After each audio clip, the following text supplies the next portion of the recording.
Dearest Hue, oh, I've had the most dreadful luck. I feel terrible that you've been left alone all this time.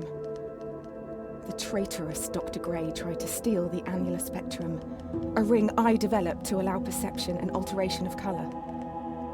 Some call them impossible colours.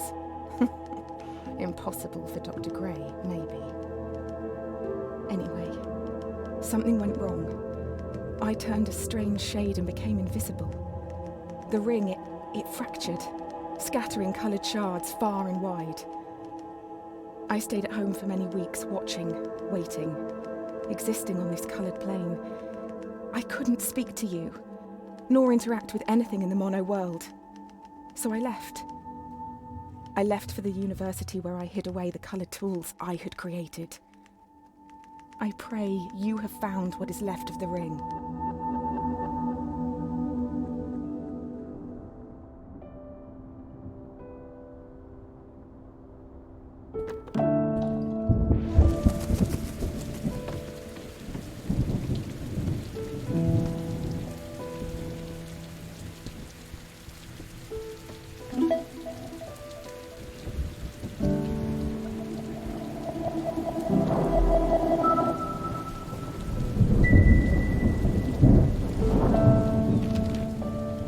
Since the beginning, we have pointed to the sky and declared it blue.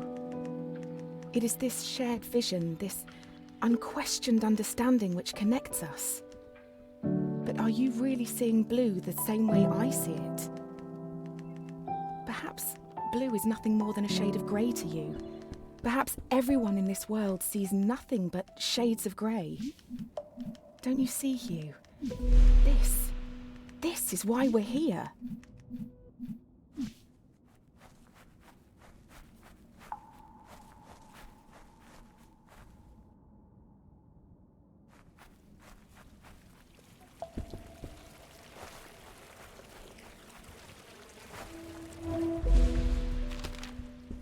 When you enter a cave expecting a waterfall, the chances are your expectations will be met.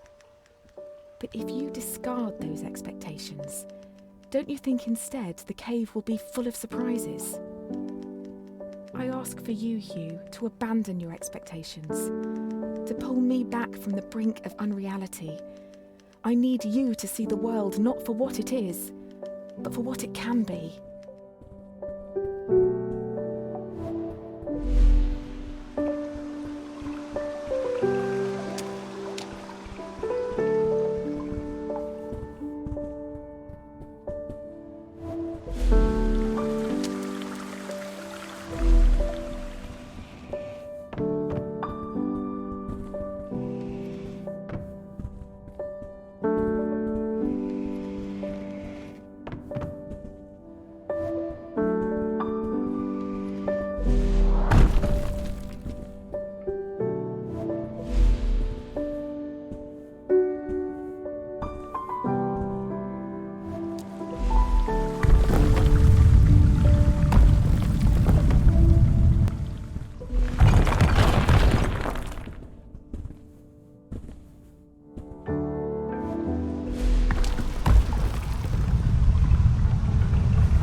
Did you know, Hue, that purple is at the very end of the visible spectrum?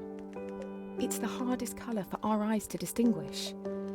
Now, imagine a shade one step further than purple, a colour beyond what we can actually perceive. We call these impossible colours. And I fear that this is where I currently reside. If reality is rooted in our perception, and you cannot perceive me. Do I even exist to you? I'm sure that I do. I mean, you're reading this letter, or at least I hope you are. I'm sorry, but existing in this strange state of impermanence does funny things to you, Hugh. It makes you question what is real.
The university gardens were bathed in an earthy orange light when I first met Dr. Gray. Summer had come and gone, and a cold autumnal crispness had caught me off guard. I sat on the grass, surrounded by my books and papers, when a cool breeze threatened to blow my notes across the lawn. A page escaped my reach and took flight. A man not much older than myself chased after it, catching it on his third or fourth attempt. I remember his gentle smile when he returned it. He started talking, and I was surprised that he had read my work in the university journal. He said he was a professor and that he hoped we could work together someday. It's funny, Hugh, how something so small can change so much.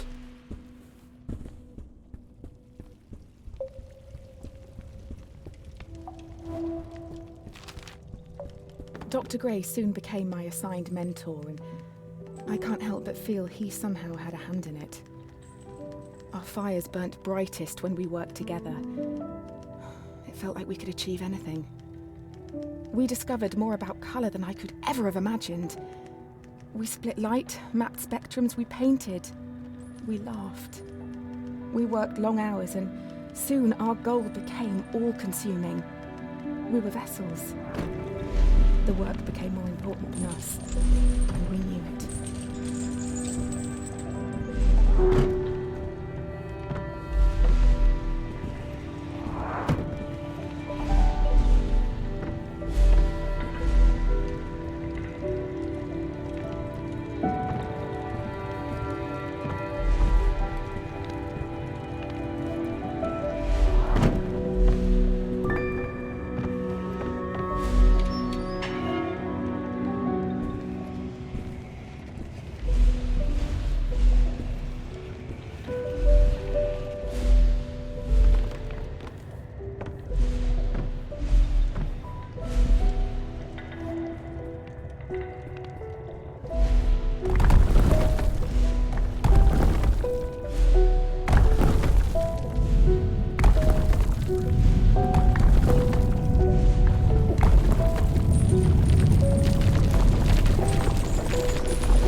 It's funny, I don't remember much after that day on the grass. I do know that Dr. Gray and I spent many a time together. I would compliment him on his work and his cheeks would flush with a pinkness. He'd notice and change the subject, embarrassed. This work we were doing together, it didn't feel much like work anymore.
Did you know, Hugh, that every language first has a word for black and for white, for dark and for light?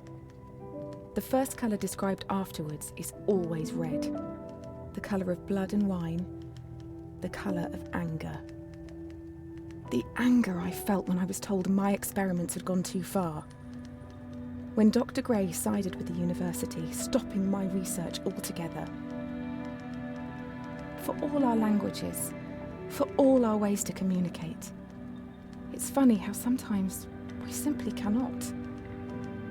It leads people to do things they regret, to steal, to break, to forget what is important.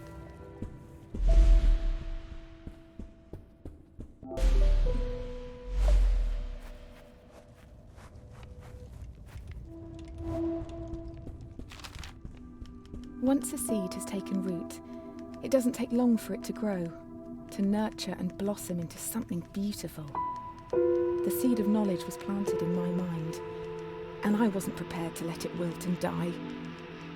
The university claimed my experiments were unethical, that altering the fabric of our reality was dangerous. They were unflinching. My research was confiscated and my contract terminated. Following my expulsion, I was left with no choice but to uproot and move us both far away. I knew of a small fishing village a boat ride from the university, where I hoped my reputation wouldn't precede me. You and I moved into a humble home, which is now where you spent most of your childhood.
recall those dusty old tomes that used to sit on my desk? The ancient scriptures of civilizations lost. I spent hours poring over them, searching for clues to support my research. Aside from their wonders, one thing stood out above all else. Blue, or specifically the absence of it. Other colours were detailed at length, but not blue. It was never mentioned at all. The word simply didn't exist. Could they not distinguish blue? Without a word to describe it, how could we be sure they could see it at all?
Spring was around the corner.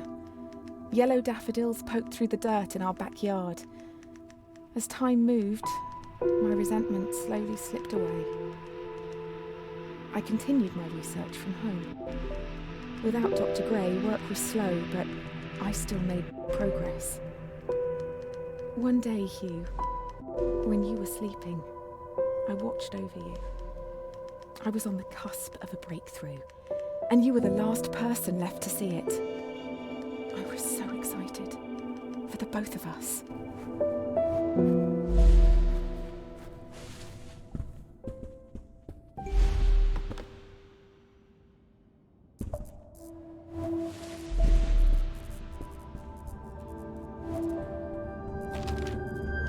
My research led me to tales of a long-lost civilization. They built great machines, pioneering electricity many years before we discovered it. Strangely, though, this civilization is said to have felt no pain. They knew of pain and observed it, yet could not experience it themselves. Explaining to them the sensation of pain is like me explaining colour to someone that can only see in black and white. I wonder, Hugh, if we will be able to share in our experiences of colour.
First time I wore the ring, I could see a coloured image of the sun. Aqua, purple, orange, pink, red, blue, yellow and green. Great fireworks played out across the backdrop to my reality. Was I dreaming? Was I alive? My senses, dulled from a lifetime of monotone, struggled with the revelation. Time eased. Colours danced in slow motion, like Pollock painting a ballet on the moon. I removed the ring and time slipped back to normal. Colour dissolved into grey. It was overwhelming. But what followed affected me the most. After seeing in colour for the first time, when everything returned to normal, I could remember in colour. I had never before had a coloured memory.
If a tree stands in the woods and nobody's there to see it, does that tree exist?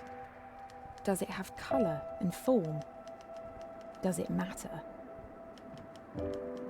This journey has been difficult, Hue, and whilst I have trodden a lost, winding path, I feel no closer to the truth I was after, no matter how long you chase the moon.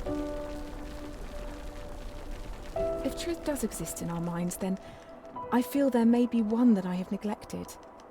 All this time, you've been alone, and now uprooted, on a journey for my cause. For what?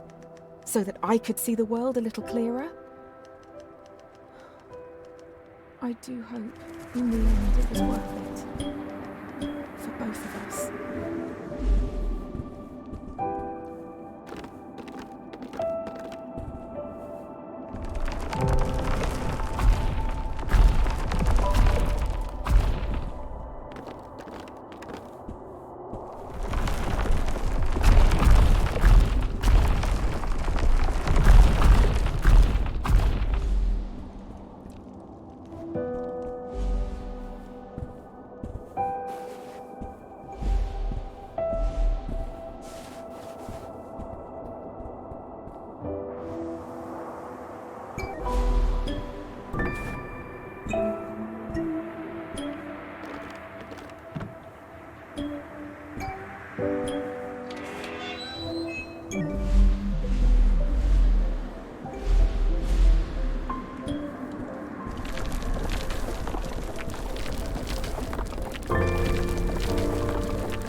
Being back at the university has surfaced many memories, Hugh.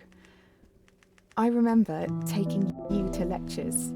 You would crawl to the front of the hall when I wasn't paying attention. Dr. Gray would look down from his lectern, and all his seriousness and authority would wash away. He would pick you up, walk over, and return you to my arms with a smile. Love cannot be measured, Hugh. Like colour, it exists inside of us. I buried it.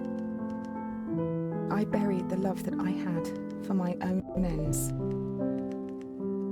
I hope after all this, you will see my mistakes for what they are. Yours lovingly, Mom.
Dearest Hue, it has been too long.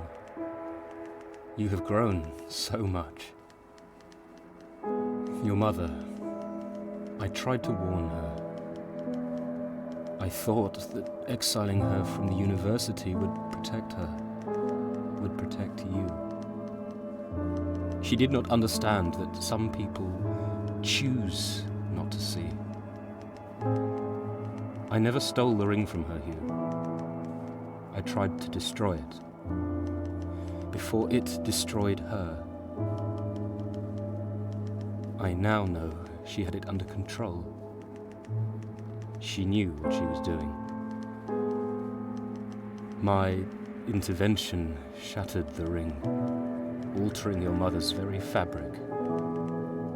My only reprieve is that you were able to follow in her footsteps, to experience her work firsthand. We do not see things as they are, Hugh. Instead, we see them as we are. Your mother, she has been waiting for you. I expect she will be thrilled to see how far you've come.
P.S. You cannot always control what happens to you, but you can choose how you see it. Now you can see true colour. You must decide if it is for better or worse. I hope after all this, it is for the better.